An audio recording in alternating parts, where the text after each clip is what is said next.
Tudo bem, pessoal? Vamos falar nesse vídeo sobre avaliação de fornecedores. Esse vídeo, tudo que eu falar aqui para você avalia dos dois lados, tá?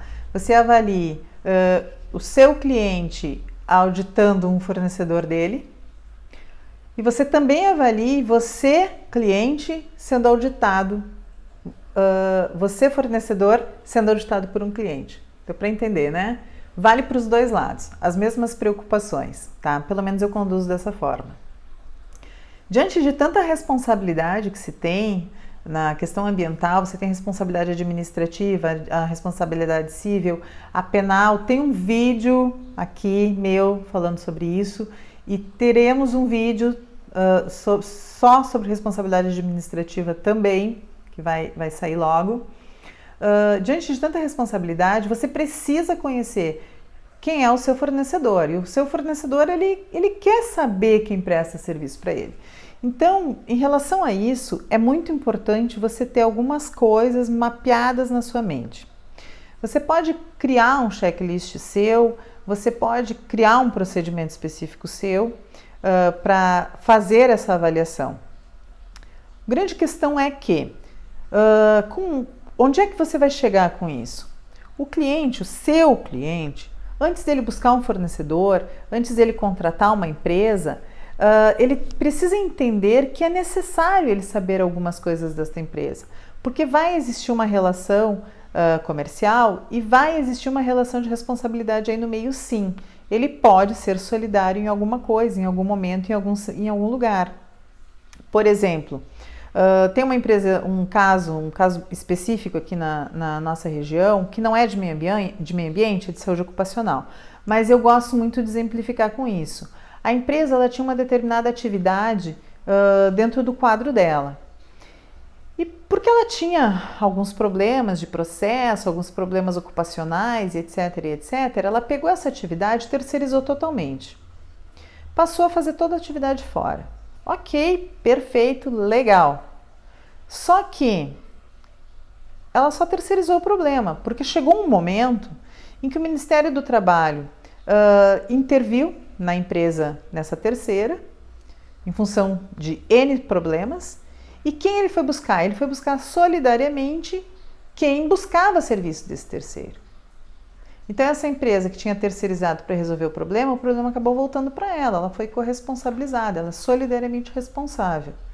Então, em função disso, tem que tomar muito cuidado quem vão ser os parceiros que a gente vai escolher, porque às vezes a gente terceiriza. Uma coisa muito comum, banho galvânico. Eu vou tirar a linha de banhos daqui, vou terceirizar, não vou ter problema com efluente, não vou gerar lodo, não vou precisar comprar produto químico controlado, não, faz uma lista infindável de coisas, né? Sim, você pode fazer? Pode. E o resultado pode ser positivo? Óbvio que pode ser positivo. Mas tenha aquele fornecedor embaixo dos seus olhos. Monitore, sabe o que está acontecendo, periodicamente vai lá dar uma olhada. O que é importante saber? Desde que seja fornecedor, todas as informações são relevantes, independentemente da etapa em que isso está acontecendo. Você precisa saber o que está acontecendo, seja no início da relação comercial, seja no meio dela ou seja no final. Todas as etapas é importante você saber. O ideal é que você consiga, com o seu conhecimento, com a sua segurança, com o seu poder de argumentação, explicar para o seu cliente que antes da contratação é importante sim fazer uma avaliação ambiental no que ele está contratando, na empresa que ele está contratando. Isso é fundamental. Pessoal, vamos lá. Já falei isso em outros vídeos, vou puxar esse gancho agora. Devolução de embalagens. Eu vou comprar produtos só da empresa XYZ. Ok, eu posso devolver as embalagens para a empresa XYZ? Isso acontece? Como é que isso acontece? Com que frequência? Ela busca, ela leva? Importante saber. Não é depois que a relação comercial está estabelecida que a gente vai buscar essa informação. Muitas vezes a gente não consegue mais ela. Não é mais possível negociar ela.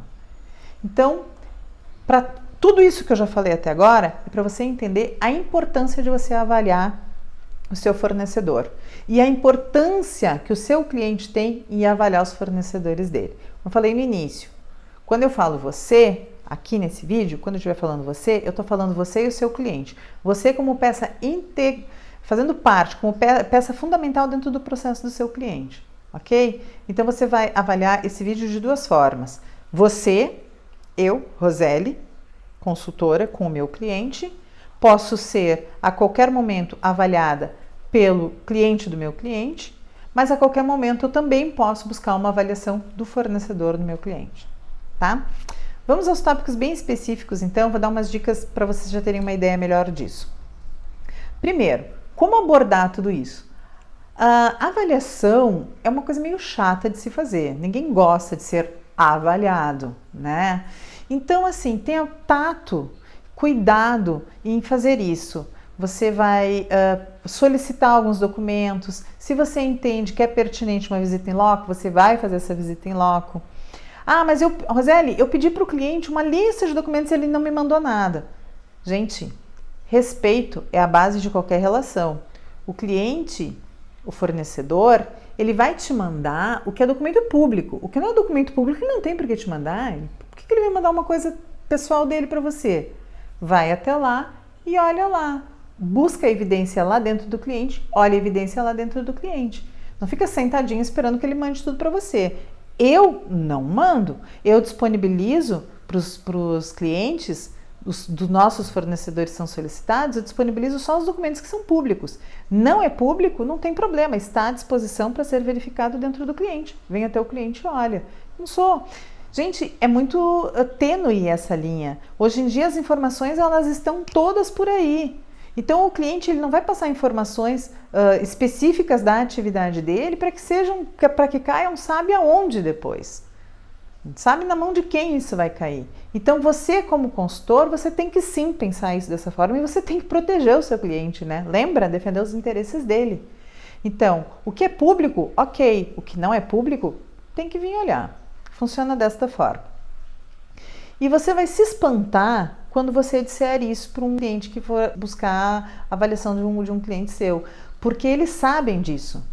Só que muitas vezes acaba sendo mais fácil e muitas vezes quem está do outro lado acha que tem que mandar. Gente, ele é cliente, eu preciso atender ele de qualquer forma, eu tenho que mandar tudo. Não mesmo. Você tem os documentos, mas você não precisa disponibilizar. Venha até aqui, olha, vai ser um prazer lhe atender aqui, venha tomar um café comigo e olhar a documentação que você está pedindo. É dessa forma, ok? Voltamos, né? Muitas vezes, dependendo da atividade que você desenvolve, ou que o seu fornecedor desenvolve, dependendo do impacto, é necessário que se tenha plano de emergência, é necessário que se tenha plano de contingência, e não tem por que você não evidenciar isso. Ah, mas eu vou pedir isso para todo mundo? Gente, vamos lá. Como eu falei, bom senso. Você vai desenvolver um fornecedor de uma atividade extremamente tranquila, é um distribuidor de fita. Você não vai pedir um plano de emergência para um distribuidor de fita. Então, tenha o bom senso, entenda o que realmente você vai solicitar, entenda realmente o que é pertinente avaliar. Tem coisas que são extremamente relevantes, que são necessários. Licenciamento, cadastro técnico federal, se envolve madeira, tem toda a questão da DOF, tem toda aquela questão de BAMA que tem que ser dada uma olhadinha. Plano de gerenciamento de resíduos é um item legalmente obrigatório, pouquíssimas atividades saem fora deles. PPCI também. Então, isso são regras que são importantes. Ah, mas o meu fornecedor, ele não tem cadastro técnico federal, Roseli, é obrigatório? Não sei. Vou pegar a atividade dele, vou lá na instrução normativa, vou ver se se aplica. Se se aplica, eu vou solicitar para ele. Se não se aplica, eu não vou pedir. Não vou pedir porque eu já sei que não é aplicável. A partir do momento que você demonstra conhecimento, quando você vai avaliar um fornecedor, vai ser muito mais fácil você ter uma relação com ele. Vai ser muito mais tranquilo. Ele vai respeitar você, vai ver você de uma forma amigável. Mas lembre-se sempre, não é arrogância, não é prepotência, é uma relação comercial. O seu cliente, aquele que você está defendendo os interesses, tem extremo interesse em fazer uma parceria com ele. Então, eu preciso buscar as informações, eu não posso fechar os olhos e fazer que eu não vejo as coisas erradas. Eu vou olhar com olhos de ver. Mas eu preciso buscar informações que sejam condizentes, que sejam coerentes, Eu não posso buscar algo, pedir algo estratosférico que não condiz com a realidade. Por que eu falo isso? Porque às vezes acontece. Às vezes os sistemas são barrados por coisas que não existem, que não têm aplicação, simplesmente é não aplicável. Frequentemente, como nós atendemos empresas que recebem resíduos, nós atendemos transportadoras que transportam resíduos, que transportam produtos perigosos, são empreendimentos que são visitados com muita frequência, avaliados com muita frequência, e frequentemente eu recebo, olha, o cliente está me pedindo isso. Não, mas isso é não aplicável. Não, mas ele quer. Gente, desculpa, eu quero ganhar na Mega Sena também. Então, querer nem sempre é poder. Onde está isso? Onde é que está o requisito legal que obriga isso? Então, para mim é muito tranquila. Eu entro em contato e pergunto, gente, ok, vocês pediram tal coisa para tal empresa? Ah, sim, a gente, pois é, então, eu atendo eles, me apresento, eu atendo eles e olha, me desculpa, mas eu não encontrei isso na legislação. Você pode, por favor, me dar a base legal que você tem para esse item, para eu dar uma estudada, para eu ver como é que eu vou contornar essa situação? 90% das vezes nem ligam mais. Mas, às vezes ligam para dizer que não, realmente, ou às vezes até ligam para dizer, não, existe uma base legal assim, assim, assim, como já aconteceu. Uma questão específica de transporte, que a empresa pediu para um transportador cliente nosso, de transporte de produtos perigosos, uma legislação que era extremamente específica para o município de São Paulo. Eu disse, não, beleza, a legislação existe, é pertinente? É, só que eu não faço viagens até lá. Se eu não faço viagens até lá, não preciso ter. Vocês entenderam? Então, sim, gente, é importante avaliar o cliente, é importante ser avaliado o cliente, mas também tem que saber até que ponto dá para ir. Não dá para pegar uma regra e sair aplicando para todo mundo, porque existem N exceções aí no meio. Voltando para minha listinha, tá? É extremamente necessário saber e poder dar um suporte para o cliente quando o cliente está sendo avaliado, quando o cliente está avaliando alguém, não só do ponto de vista ambiental, mas às vezes até na questão de compras, de aquisição de alguma coisa. Eu tenho um exemplo bem claro, que uma experiência que eu tive logo que eu me formei. Eu comecei a atender uma empresa da área de plásticos e ela tinha um pedido na época que ela precisava entregar para a Petrobras. Era um pedido muito grande, muito grande. E a empresa fez todo um esquema, todo um planejamento. E como era uma exigência da Petrobras, foi feita toda uma auditoria nesse fornecedor que ia fornecer a matéria-prima. Tudo isso foi feito. E, nossa, uma coisa assim estratosférica, tá? Tudo foi feito. Foi montado, foi um contrato feito, o prazo para entrega de todos os produtos era um prazo muito pequeno, era bem complicado para atender, mas foi feita uma escala de horário de equipamento, ou seja, se revolucionou tudo isso e se fez. Só que aprovou ambientalmente, aprovou na questão de saúde ocupacional, qualidade, perfeito. Só que quando foi negociado a chegada dessa matéria-prima na empresa para ela processar e entregar o pedido para o cliente, se esqueceu de um detalhe bem pequeno, que o fornecedor ia parar 10 dias porque era carnaval. Ou seja, a matéria-prima não chegou. E foi bem complicado, porque a matéria-prima não chegou e daí tinha que se buscar uma matéria-prima de um outro fornecedor que não tinha passado por todas as avaliações que eram necessárias, que o valor era outro, ou seja, né, vocês imaginem a proporção que isso tomou. Foi bem desgastante para todo mundo. Tá? Foi bem desgastante para todo mundo. Para mim foi um aprendizado enorme, tá?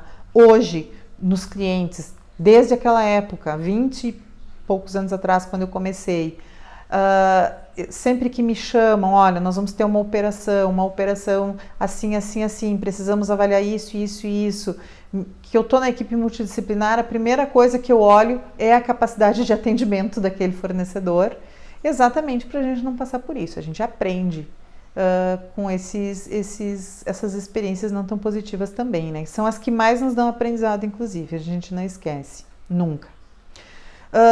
Seguro ambiental. Roseli, é importante ter seguro ambiental? Sim, mas lembra, seguro ambiental ele responde única e exclusivamente por questões cíveis, não pelo impacto ambiental, não pela questão penal. Então, você vai contratar uma transportadora, você vai contratar um gerenciador de resíduos. É importante você ter seguro ambiental? É bom, é importante você ter seguro ambiental sim. Mas lembra que ele não salva tudo e lembra que o seguro ambiental ele é válido por um determinado valor de uma apólice. Tá? Então, tenha isso em mente. Às vezes, se vende muita coisa, se compra muita coisa em função de um seguro ambiental que ninguém nunca viu a apólice e que ninguém conhece. Então, isso é importante. Uma outra informação que é bem importante você avaliar num fornecedor é onde ele está instalado. Se no zoneamento que ele está instalado é permitido ele estar ali, se ele está dentro de uma app, se tem app perto, essas informações são relevantes. Para todos os fornecedores, de novo, bom senso. Para aqueles fornecedores, de acordo com a atividade, se for uma atividade pertinente, de novo, né? No distribuidor de fita você não vai precisar se preocupar com o zoneamento. Mas tenha em mente que dependendo das atividades que você busca, dependendo do fornecedor que você vai ter, é importante sim você olhar essas informações. Elas são relevantes. Tá? Eu posso avaliar diferentes tipos de fornecedores. Eu posso avaliar fornecedor de serviço, de transporte, de destinação e até mesmo, por que não, fornecedor, os terceiros que às vezes estão dentro do empreendimento desenvolvendo alguma atividade. Por exemplo, vou fazer uma reforma no prédio. Eu contratei uma construtora, ela vai fazer tudo lá dentro. Ela vai cuidar de absolutamente tudo, eu não vou me envolver em nada. Calma, não é assim. Lembra? Solidariedade, corresponsabilidade. Ela vai levar os resíduos embora? Vai, mas ela vai levar para onde? Onde ela vai colocar isso aí? Lembra? É seu. Ele é prestador de serviço. Ele está desenvolvendo serviço, mas o resíduo é seu. Para onde isso foi parar? Então, assim, não é só simplesmente contratar, terceirizou, botou lá dentro e vamos, bola para frente, a vida segue. Não, eu preciso avaliar, eu preciso saber como isso está acontecendo, periodicamente. E a mesma coisa se aplica aos ambulatórios, a mesma coisa se aplica à questão do refeitório, à questão de pintura predial. São terceiros que estão lá dentro, estão prestando serviço para mim, mas eu preciso saber como é que a cadeia do processo deles termina. Eles vão gerar, aonde isso vai gerar. Tem um episódio muito legal em relação a refeitório, tá? Os refeitórios, para mim, são assim a melhor coisa, o maior ponto de exemplo quando se fala em avaliação de fornecedores. Vou lá, vou explicar para vocês por quê. A empresa ela tem uma cozinha, ela tem um restaurante, só que não é a atividade dela produzir alimento. Não é normal. O que ela vai fazer? Ela vai contratar uma empresa que produz alimentação industrial comum e vai colocá-la lá dentro, vai fazer um contrato de prestação de serviço. Bom, o que prevê esse contrato? Tem a menor ideia. Tem empresa que fornece panela, copo, xícara, tem empresa que não fornece nada, fornece a cozinha limpa. Tudo vai depender da relação do refeitório que está sendo contratado com a empresa que está contratando. Contratante e contratada é que vão discutir isso, certo? Não somos nós. Bom, normal, a vida anda, a vida segue. Só que chega num momento que esse restaurante ele vai gerar resíduo, né? Produção de alimento. Gente, e é um resíduo que todo mundo pensa, é um resíduo chato, né? Assim, é um resíduo igual ao de casa, não tem muito o que falar. Putz, como não tem o que falar, gente? Dá um monte de problema, tá? Isso aí tem um monte de problema, não pode ser disposto o resíduo in natura, não pode ser usado esse resíduo em alimentação de animais. Gente, assim, ó, é um baita de um problema, tá? Não vou detalhar todo ele aqui, senão eu vou ficar 2 dias só falando dele, mas não é um resíduo tranquilinho como todo mundo pensa que é. Voltamos. Resíduo orgânico do restaurante. Tá, o que eu faço com esse resíduo? Não, esse resíduo não é meu, é da empresa. Como é da empresa? É da empresa dona do prédio. Não, peraí. Não, porque a empresa ela contratou só a produção do alimento, tá? Mas quem é que fornece a matéria-prima para a produção do alimento? Não, isso aí sou eu que eu compro. Então, se é tu que compra, tu produz, o resíduo é teu. O resíduo não é de quem comprou o alimento. Mas não. O que está escrito no contrato? Quem assumiu esse resíduo no contrato? Porque pode ter certeza que isso está no contrato. Aí vocês vão lá olhar o contrato e descobrem que esse resíduo é do cliente de vocês. Que quando fizeram um contrato, ninguém pensou nisso. e o restaurante entregou o resíduo, assim como entregou o efluente, assim como entregou a energia e assim como entregou muitas vezes a manutenção, porque muitas vezes até a manutenção fica para o cliente, e é o cliente que se responsabiliza. Acontece muito mais do que a gente imagina. Mas eu defendo que esse resíduo não é responsabilidade do cliente. Esse resíduo é responsabilidade do refeitório, porque faz parte do processo produtivo do refeitório. Então isso tem que ser previsto em contrato, tem que ir para o refeitório sim. Foi para o refeitório, ok. Em contrato está escrito que é do refeitório, agora é o refeitório que vai tocar. Ótimo, um problema a menos. Não é um problema a menos. Porque o refeitório ele vai ter um plano de gerenciamento de resíduos do refeitório. E você precisa saber onde esse resíduo vai parar. Por quê? Porque solidariamente você é responsável por tudo isso. O teu cliente é responsável de tudo isso. Então você precisa sim periodicamente fazer essa avaliação. Ok? Conseguiu captar toda a mensagem? É uma cadeia. É uma cadeia que não acaba nunca. Né? Não vamos nos iludir que um dia ela termina, porque ela não termina. Mas é importante a gente entender como essas terceirizações funcionam. E periodicamente avaliar esses fornecedores. Avaliar eles antes, avaliar eles periodicamente também. É muito importante a gente ter um contrato de trabalho em relação com esse cliente. Essa relação contratual ela é importante. Por quê? Porque, como eu já falei, traz a responsabilidade civil, dá mais poder para o cliente em relação à responsabilidade civil. Então é importante que esse contrato seja estabelecido. Mas assim, não se iludam que esse contrato vai resolver os problemas do mundo. Não vai. Quer entender um pouquinho disso? Tem um vídeo aqui, já falei, vou falar de novo, sobre responsabilidade administrativa, civil e penal. Dá uma olhada e dá uma entendida nisso, porque é importante. Você precisa explicar, você precisa convencer o seu fornecedor, o seu cliente, aliás, em relação a este assunto. Isso tem que ficar bem transparente. Tá ok, pessoal? Pessoal, só para finalizar, em relação ao transporte, a responsabilidade, ela independe de quem está pagando frete, tá? Tenha isso em mente. A questão sempre, embarcador, transportador e receptor. Então, tenha muito cuidado com isso. Não é qualquer transportadora que você pode utilizar. E isso a gente fala em relação a tudo. Eu não estou falando só em relação a resíduo. Eu estou falando em produto controlado pela Polícia Federal, estou falando em produto controlado pelo Exército também, estou falando em produto perigoso. Tenha muito cuidado em relação a tudo isso. A transportadora ela tem que estar, sim, apta para aquilo que ela vai fazer. E as identificações elas são necessárias, sim.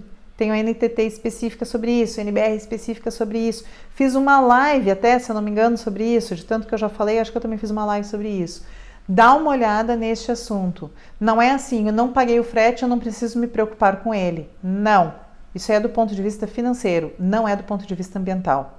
Entendido? Se inscreve no canal, me manda as dúvidas, me manda os comentários, estou esperando, me manda sugestões de temas, estou filtrando, estou recebendo muita coisa, estou filtrando, mas as coisas vão sair à medida do possível, ok? Nos vemos no próximo vídeo.